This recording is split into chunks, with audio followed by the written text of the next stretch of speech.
Pemirsa, 8,8 juta masyarakat Indonesia bermain judi online. Wow, ini 80.000 diantaranya pemirsa adalah anak-anak usia di bawah 10 tahun.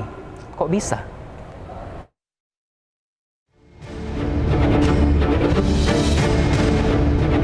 Sebanyak 8,8 juta orang di Indonesia terlibat judi online dengan perputaran uang menyentuh angka 900 triliun rupiah di tahun 2024. Pemerintah pun hingga kini terus melakukan upaya masif dalam memberantas judi online di tanah air. Menteri Koordinator Politik dan Keamanan Budi Gunawan menyampaikan pemerintah melalui Des Pemberantasan Judi Online akan melakukan 3 langkah prioritas. Di antaranya pemblokiran situs judi online secara sistematis, penelusuran aliran dana jaringan judi online, dan meningkatkan koordinasi lintas negara.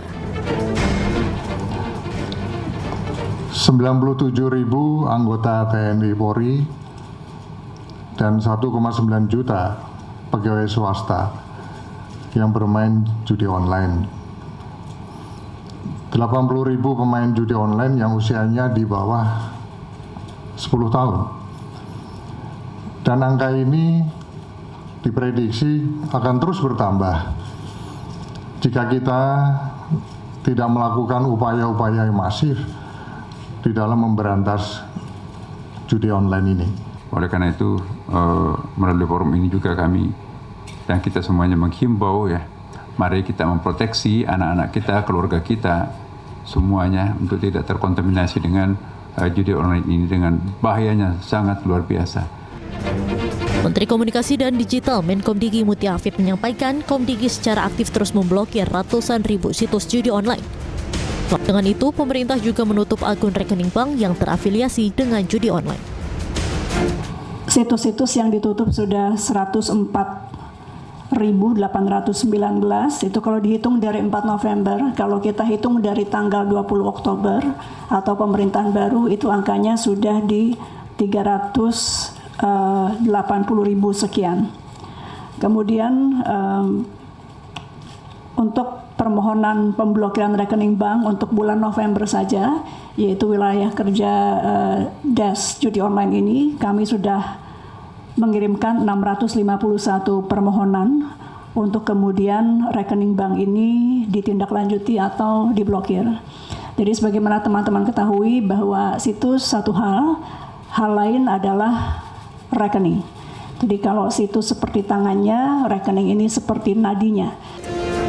Sementara itu, dalam kurun waktu 2 minggu, kepolisian hingga kini berhasil mengungkap sebanyak 619 kasus judi online dengan jumlah tersangka mencapai 734 orang. Kepolisian juga telah menyita uang tunai sebesar 177,6 miliar rupiah. Kolaborasi antara seluruh kementerian dan lembaga juga terus akan digalakan untuk memberantas judi online. Dari Jakarta, tim liputan iNews melaporkan.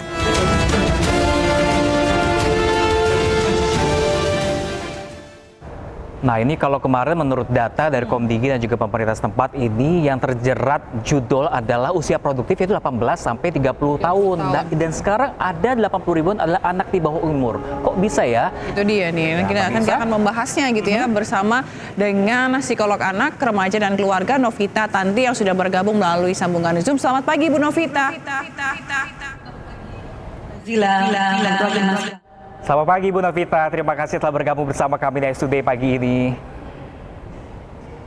Baik, Bu, ini kalau kita gitu ya, kasus judi online banyak menyasar anak-anak di bawah umur gitu ya, Pram, tadi seperti diinformasikan sebelumnya. Apa sih Bu sebenarnya yang membuat masyarakat ini kecolongan gitu hingga 80.000 anak-anak ini kecanduan judul? Apakah karena pengawasan orang tuanya ini yang lemah atau seperti apa menurut Bu Novita? Kita bicara dulu tentang gambling, kita bicara tentang berjudi. Nah, judi online kenapa lebih beresiko untuk bisa terjadi yang disebut dengan adiksi. Jadi gambling addiction. Jadi gambling itu masuk di dalam yang disebut dengan DSM-5, Diagnostic Statistical Manual of Disorder. Jadi gangguan yang kita punya pegangan nomor 5 yang dikeluarkan oleh APA, American Psychiatrists Association. Jadi kita masuk dulu di sana. Jadi gangguan adiksi ini sama dengan gangguan narkoba, Mbak Zila, Mas Pram. Gangguan dengan narkoba, gangguan dengan alkohol, dan sama dengan gangguan adiksi lainnya. Nah, kalau kenapa sekarang judi online masuknya ke anak-anak, kalau kita melihat kemudahan dengan akses, kan bisa dilakukan kapan saja, di mana saja, usia berapa. Baik, Bu Novita. Lalu anonimitas, Mbak. Jadi kalau kita aman ini tidak diketahui siapa main. Sistemnya judi online ini yang dirancang sedemikian rupa sehingga termasuk anak-anak dan orang dewasa adiksi, Mbak, ketergantungan. Dia menggunakan fitur-fitur seperti bonus, grafik yang menarik, ada notifikasi untuk mengingatkan, ada menstimulasi, merangsang perilaku yang impulsif. Jadi terus dan terus lagi. Lalu kesulitan untuk melacak pengeluaran, karena uangnya uang digital, membuat pemain lebih sulit menyadari kalau jumlah uang yang dikeluarkan itu udah semakin besar. Jadi kalau adiksi ini, kalau kita bicara tentang adiksi, yang terjadi, kita harus lihat ada beberapa sebenarnya, ada 12 kurang lebih. Bagaimana untuk bisa mendiagnosa atau melabel seseorang sudah termasuk di dalam adiksi ini, Mas Pram. Oke, baik. Nah, baik. Ya, Ibu Novita, artinya Bu Novita kan biasanya kalau anak-anak di bawah umur ini kan kegemarannya adalah bermain, Bu Novita. Ya, bermain. Apakah sekarang penyelenggara dari pihak judol itu sendiri berkamuflase membuat konten yang menarik sehingga anak-anak ini terkecoh ya, padahal yang dimainkan bukan games melainkan adalah judol. Seperti itu, Bu Novita. Benar, jadi dibuat seperti kayak game, Mas Pram. Benar banget, bagus banget pertanyaannya nih. Jadi anak-anak jadi terstimulasi dengan gambar-gambar yang menarik, dengan grafik-grafiknya. Jadi seakan-akan warna-warni. Anak-anak kan tertarik dengan warna-warna yang primer, yang menarik mata mereka secara visual. Lalu suara-suaranya, Mas.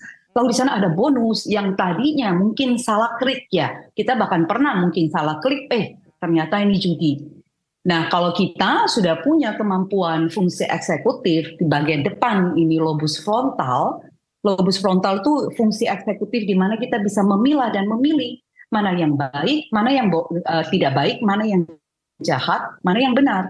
Nah, anak-anak ini kemampuan ini belum punya.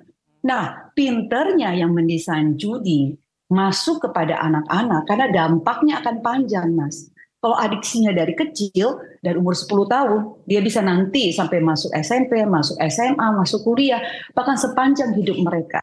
Mereka justru menyasar anak-anak ini. Nah, penting sekali bagaimana orang tua untuk bisa hadir dalam menyaring, mengontrol penggunaan daripada gadget ini, Mas Pram, Mbak Zila. Baik, jadi lebih diatur lagi gitu ya penggunaan gadgetnya dan juga pilih-pilih games yang ada di gadget gitu. Mungkin kalau anak-anak gampang kali ya Bu Novita ya untuk menanggulanginya kembali Bu Novita ya. Mungkin anak-anak masih bisa diarahkan nggak sih Bu Novita kalau udah terlanjur adiksi seperti tadi Ibu Novita katakan? Justru kalau anak-anak kita lihat adiksinya, karena kan ada terbagi dalam ringan, sedang, dan severe atau berat. Kita harus lihat dulu ini tadi yang saya lihat. Apakah di dalam 12 bulan ini yang terjadi, izin minta waktunya sebentar, kebutuhan berjudi dengan jumlah yang meningkat untuk mencapai kepuasan yang diinginkan. Jadi misalnya dia kepengen banget dari yang berapa menjadi semakin besar lagi, karena ingin cepat kaya dengan cara yang instan kan. Lalu ada perasaan kecemasan atau irritated, bahwa kalau saya nggak main, saya merasa ada sesuatu yang kurang. Lalu kecemasannya ini berterus-terus, lalu dia ingin supaya fokusnya ini main judi aja. Terbayang-bayang di kepala suara-suara yang terjadi kalau dalam klien saya dalam ruang konseling. Suara-suara itu dan gambar-gambar grafik bonus ini di kepala terus-menerus. Jadi dia nggak bisa fokus kepada hal-hal yang lain yang harusnya sekolah dan mengerjakan tugas-tugas yang lainnya. Melarikan masalah. Ini dijadikan pelarian daripada masalah yang sedang dihadapi. Tidak menyelesaikan solving problem, tapi dia melarikannya kepada judi ini, Mas. Berjudi akhirnya terus-menerus merugikan finansial. Dalam arti dia mulai mencuri, mulai mengambil barang temannya, mulai mengambil barang tetangga. Bertamu barang-barang orang mulai hilang. Karena kebutuhan ini menjadi semakin besar. Mulai berbohong kepada keluarga dan teman. Jadi kita lihat, apakah ada dari serangkaian yang tadi barusan saya sebutkan, itu terjadi. Lalu mulai hubungannya jadi rusak, Mas. Karena sulit sekali untuk anak ini melakukan tugasnya dengan baik dan benar. Karena fokusnya sudah tidak di sana lagi. Ya, dan keluarga akhirnya porak-poranda karena uang dan barang yang terus hilang. Jadi orang tua benar-benar harus memberikan kehadiran mereka, bukan hanya sekedar ada di dalam rumah, tapi hadir untuk melihat apakah anak-anak ini sudah masuk di dalam dan seberapa beratnya mereka sudah terlibat di dalam kecanduan atau adiksi dari judi online ini. Mbak Zila, Mas Prab. Lalu apa langkah yang bisa dilakukan gitu ya, atau bagaimana untuk merehabilitasi anak-anak ini yang sudah terlanjur kecanduan judi online ini, Bu Novita? Baik, nomor satu adalah si gadget, karena sekarang si gadget ini yang harus dilepaskan dari dia. Nah, harus ada rehabilitasi atau detoksifikasi daripada gadget. Apapun yang bisa membuat dia untuk bisa berhubungan dengan si judi online ini harus benar-benar sangat bisa dibatasi, dikontrol, diawasi, Mbak. Karena ini sangat mudah kan, tinggal mendownload aplikasinya dan mereka bisa main lagi. Jadi kalau tidak ada pengontrol dan berharap bahwa dia bisa sadar sendiri, sulit sekali. Karena kalau sudah namanya adiksi, berarti sudah harus ada yang disebut dengan terapi, counseling, atau bahkan behavioral therapy. Nah, itu ada yang disebut dengan CBT, ada yang disebut dengan ACT, ada yang disebut dengan DBT. Nah, ini yang harus dilihat. Sudah tidak bisa lagi sendiri, Mbak. Harus membutuhkan bantuan daripada psikolog. Tapi untuk preventifnya ini yang dilakukan oleh pemerintah, bagaimana menutup begitu banyak sejak si Mbak Mutia Hafid ya menjadi menteri, daripada tidak bisa selesai kalau tanpa bantuan daripada keluarga sebagai pendidik pertama dan terutama di dalam keluarga. Tentunya kita juga berharap bahwa pemerintah juga akan serius menangani kasus ini begitu ya, karena berhubungannya juga karena banyak sekali korbannya nih ya yang masa terjaring depan generasi mendatang gitu ya. Baik, terima kasih Bu Novita Tandri, psikolog anak dan keluarga telah bergabung di iNews Today. Salam sehat selalu Ibu, sampai jumpa.